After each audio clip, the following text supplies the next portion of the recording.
You are currently touring as the vocalist with ONANIZER. How did you all get together? So 15 years ago, 2010, they were touring Australia with their old vocalist, and they stayed at my place, and yeah, we made friends, and we did a European tour together next year with Now You're Fucked.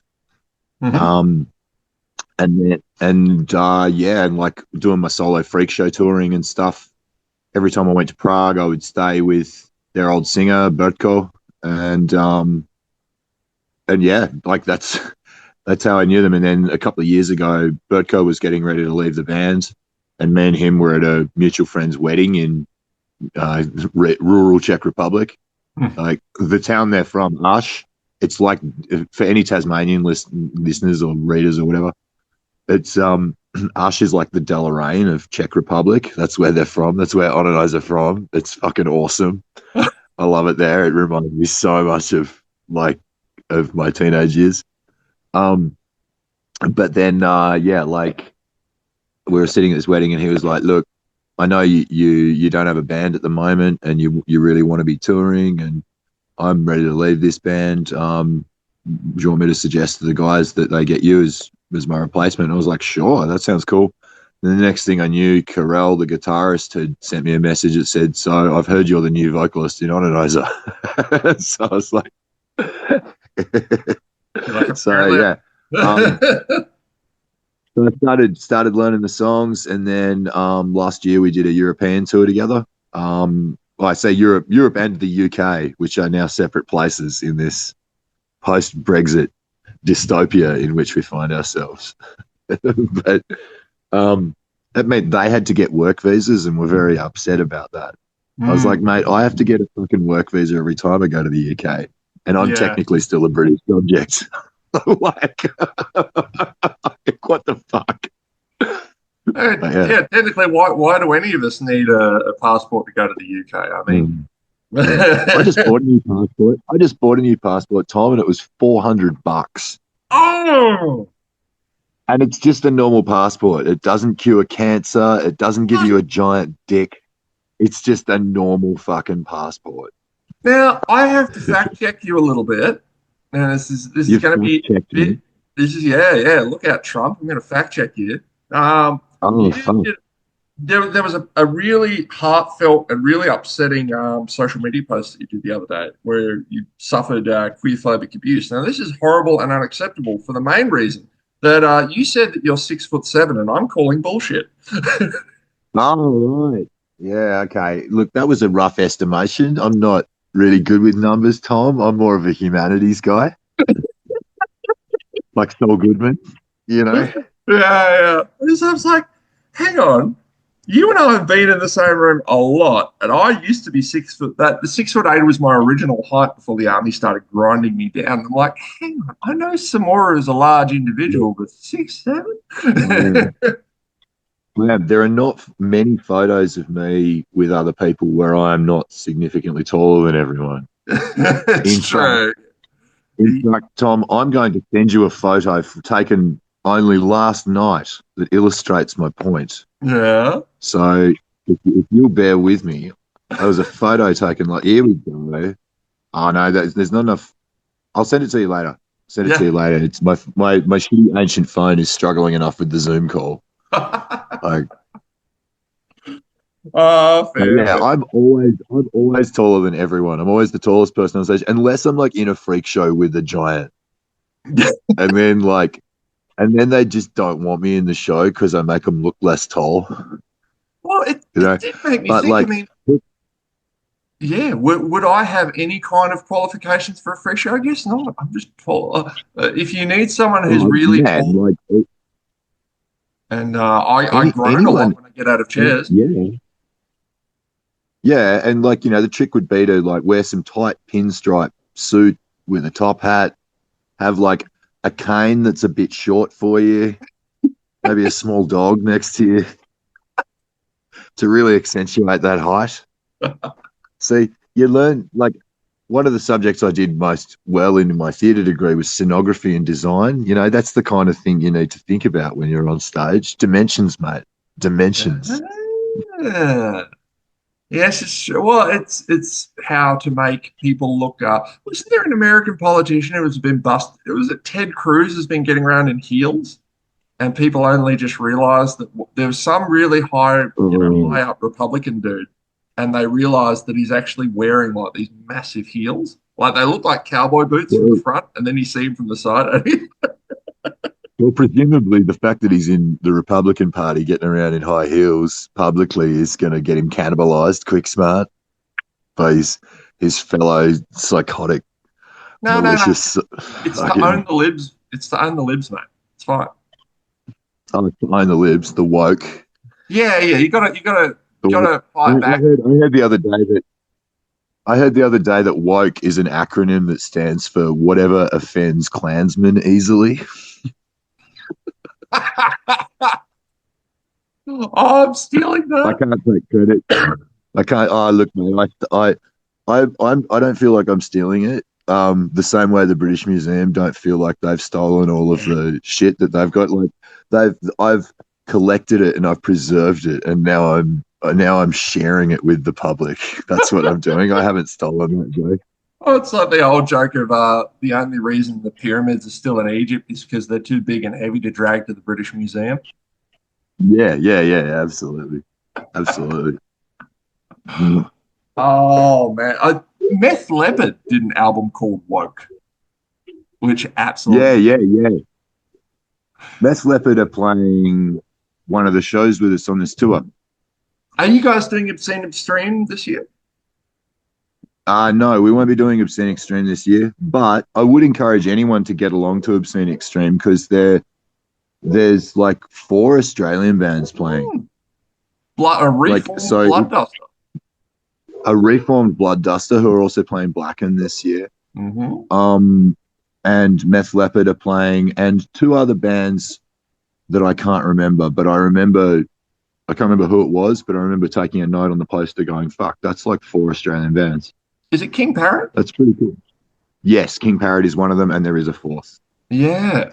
No, so I've Um, yeah. heard nothing better. Like I've heard nothing but good things about Obscene Extreme. I really, really want to go.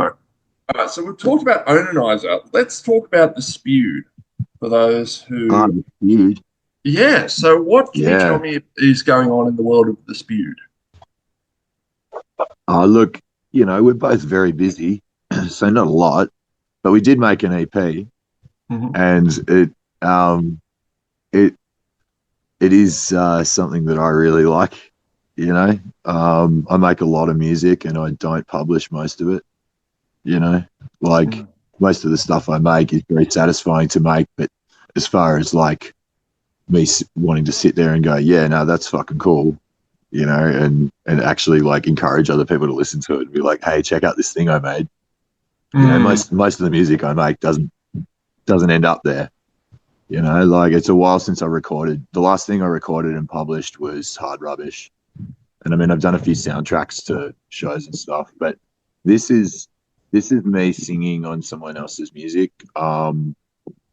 And the music's fucking sick. The guy who made the music is Tom Pryor Mm. from Corpse Carving, and he makes like shit tons of music. He's got hard drives full of stuff that he's recorded and written, and he's very selective about what he publishes, which I respect. Like if you look at how many releases between his old band Corpse Carving, like he kept that going for a really long time, and he dropped some of the old recordings like 2 years back or a year or so back, and it's fucking good, man.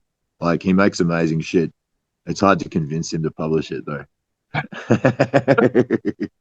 You really like he's like, oh, like, and I'm like, nah, man, it is as good. It is as good as you think it is. Like, it really is cool shit. I fucking love his riffs. I love these insane, ridiculous blast beats he's made. Like it's the drums, like any programmed drums in a grind band these days is gonna sound a bit like agoraphobic nosebleed. Yeah, You yeah, know, just because well, any decent one, you know, like that's they were the first one to really get it right. I think, you know, a lot of people have been trying to do bedroom grind since MIDI and grindcore have both existed. And like I while there's a lot of good stuff like that around, the vast majority of it is rushed cellar dweller shit, in my opinion. And I'm actually really glad that Tom does take his time on this shit. And we got in our mate Michael Kennedy to produce it as well.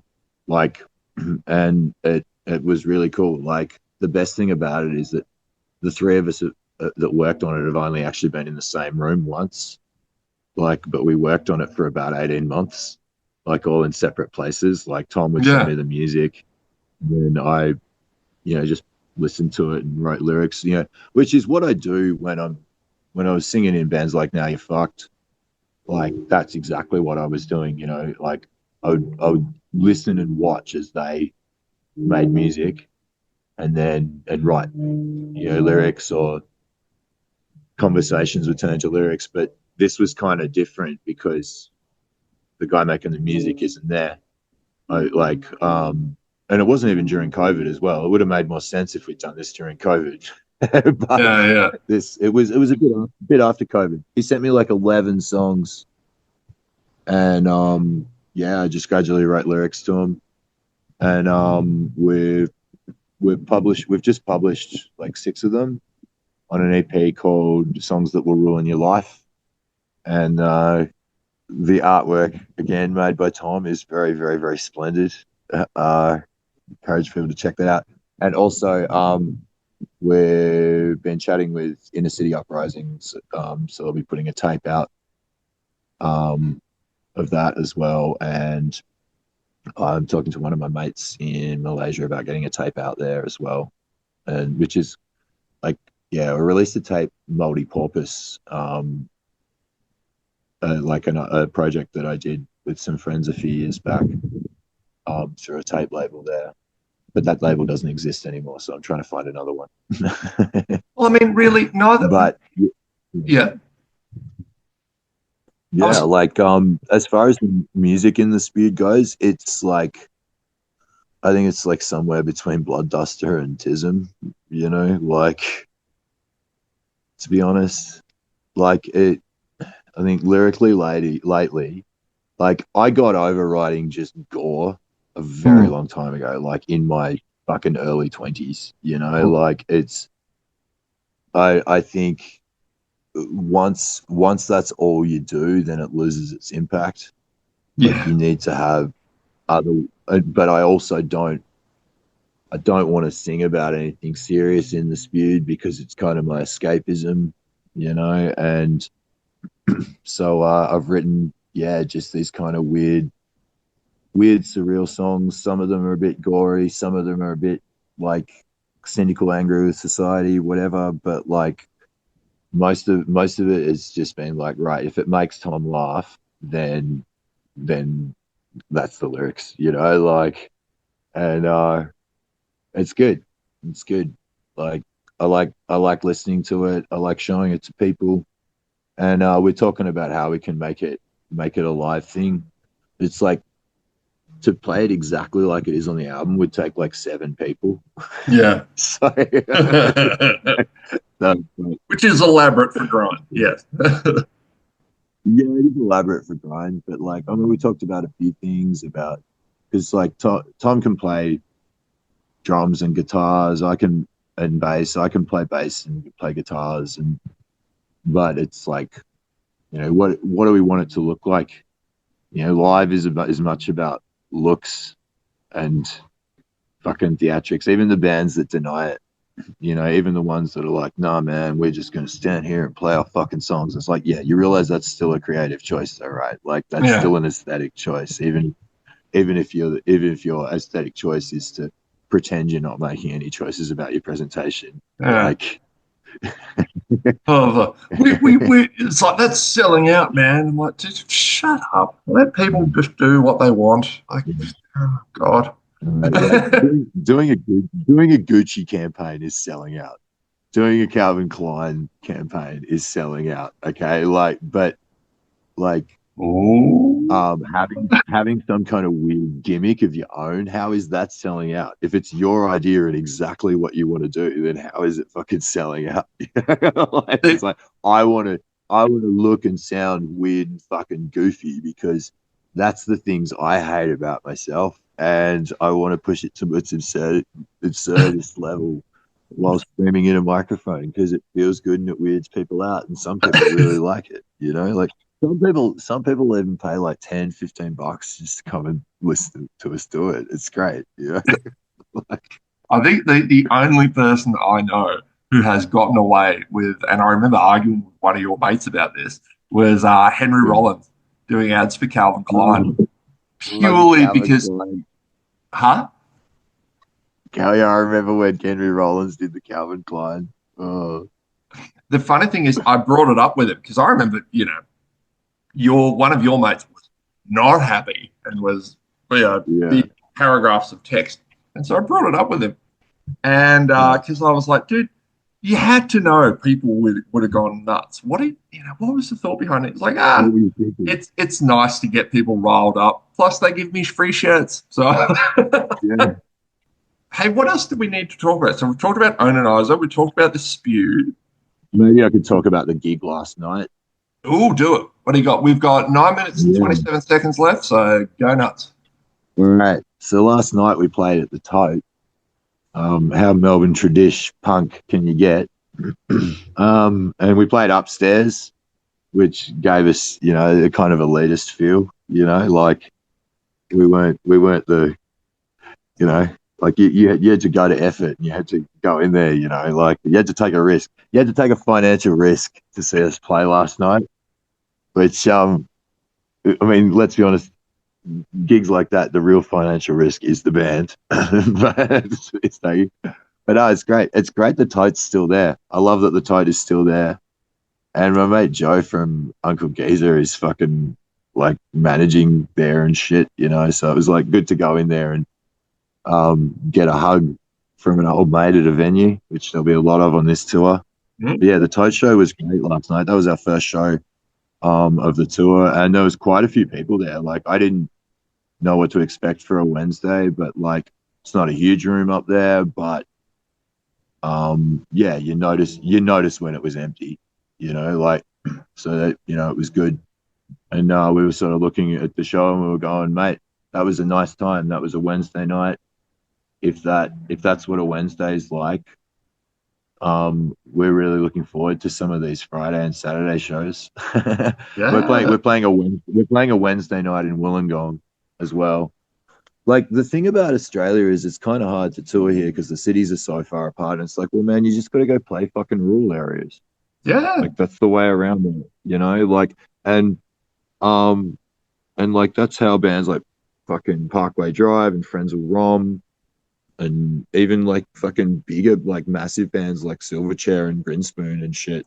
Like, one of the reasons that they got that rural fan base and is because it was like there's kids there into weird and heavy music, or there's kids there that don't know they're into weird and heavy music. Mm. Like the reason I'm into fucking weird and heavy music is because weird and heavy bands came to the fucking rural town I live in. So I'm like, Yeah. fuck, man, I don't actually really like cities that much. Like, I like punk venues, and Mm. I like my aunt's house. But that's about it. Like, I don't really want to go sit in the park. Parks are weird. They're kind of manicured. I'd rather be in the bush or on the beach, like a proper one. But we're going to be doing plenty of that. We're going to drive Great Ocean Road to Adelaide tomorrow. And then we play Port Pirie on Saturday, and we play Adelaide on Sunday at the Crown and Anchor, and it's an afternoon gig that starts at 3 p.m. So everyone in Adelaide who likes grindcore, and even if you don't like grindcore, even if you just need a circuit breaker in your week, maybe come along and we'll happily provide you with that. I guarantee an accelerated heart rate. You should bring some earplugs, just health and safety. You know, but we're playing at the Cranker. Like that's like again, it's nice that some of these like a lot of cool venues folded over the last few years, and it's nice that the Tote's still there, the Crown and Anchor's still there. Ah, there's noisy helicopters. Oh no. But yeah, like it is good to be playing around there. And then after that, we're gonna have to fang it all the way to Brizzy. It's gonna be like the hardest drive. We've got like 2 days to get there before our Gold Coast show. And on next Thursday we're playing Brisbane, but we're playing like the same night as Left to Die. So it's like, I'll still be seeing it's you. like, I don't know. I'll be interested to see who shows up. I mean, there's other bands playing with us. There's like just because you're into grindcore doesn't mean you're into death metal. It's often very different. I will be seeing you in Brisbane. Bring your merch. Bring it all. We will. And Oh. yeah. You're going to be in Brisbane. Will Playster will be there as well. We're going to be at both the Queensland shows. And then we're going down through Newcastle and a couple of Sydney shows, and we're playing Canberra, and we're playing the Gong, mate. We're playing Wollongong. Yeah, on a Wednesday night, 12th of March. Yeah, like we've organised a few rural shows. Like there's one just down the road from my house in Tassie. We're playing Coonya Hall. It's about 25, 30 minutes from Port Arthur. Like, so we're playing, like Coonya Hall on the 21st of March. So like we go all over Eastern Australia. It was just too expensive to get to like Northern Territory or WA. It was actually cheaper for us to get to New Zealand. It was cheaper and easier for us to get to New Zealand, so we decided to do that instead. So we're doing 5 shows in the North Island of New Zealand, and we're doing the eastern states of Australia, including Tasmania. Nice. And like we got 4 shows in Tassie. Like one's a house show, one's at a community hall, and two are at pubs in Hobart and Lonnie. One's at the Republic, again, well-known rock and roll bar, dive bar. Like, it's good to see that like the new owners of some of these venues have kept the tradition of live music going on, because I think it's one of the few times that reserved Australians with stick up their arse are prepared to go out and just kind of get a bit loose. Is if the lighting's bad, you can smell the toilet from the stage, and if your environment's a bit scummy, you feel less self-conscious about your presentation. I think 100%. I think that's really important. Like I really hate it when I go to a venue and I feel like and I see there's a fucking dress code or whatever on the fucking door. Like I'm like, and I'm playing, and I'm like, well, now I feel like a cunt because I'm the face of this fucking gig, and now I was like, oh, fucking. We're here to see this performer, and these fucks out, like they're not letting anyone in with these shoes. It's like, fuck, man, I would never make that rule.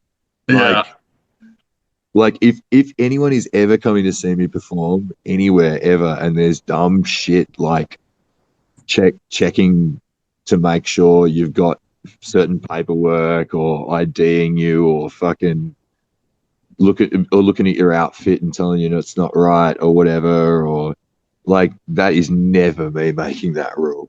It is so like everyone was given Rage Against the Machine shit, but saying, oh, they made everyone get vaccinated for their shows, and like, nah, it was a couple of venues they played had that rule. It wasn't Rage themselves making that rule, like the ticket price on the other hand, that was Rage. Well, I don't know, because I haven't heard them talking about ticket prices, but I have heard Robert Smith and Pearl Jam, whose music is questionable, but their ethics on ticket prices I kind of am down with. Like they won't work with certain ticket companies because the ticket companies will often chuck a lot of money on top. Like a lot of the time, like Robert Smith found out that But he had a policy of his tickets not going above a certain price. Yeah, I remember And his then thing. Man. yeah, and then the Hey, ticket company Samara, was I just really realized, mate, we've got like less than a minute left, so we might wrap up now so you don't get cut off mid sentence. all Like I right. just Everyone should come see ONANIZER. We're touring all March. We're coming through strange rural places as yeah, well as coming everywhere. cities. Samara, Yeah, what you can yeah, say like is that Samara, you're coming everywhere. we are coming everywhere Just coming for the all next over the month. map. Almost every day. There'll be a few days where we'll be resting, but even on those days, no, those days will still be coming. Like, Love it. All right, babe. I'll see yeah. you in Brisbane. I'll send you this when it's up. So yeah, bye.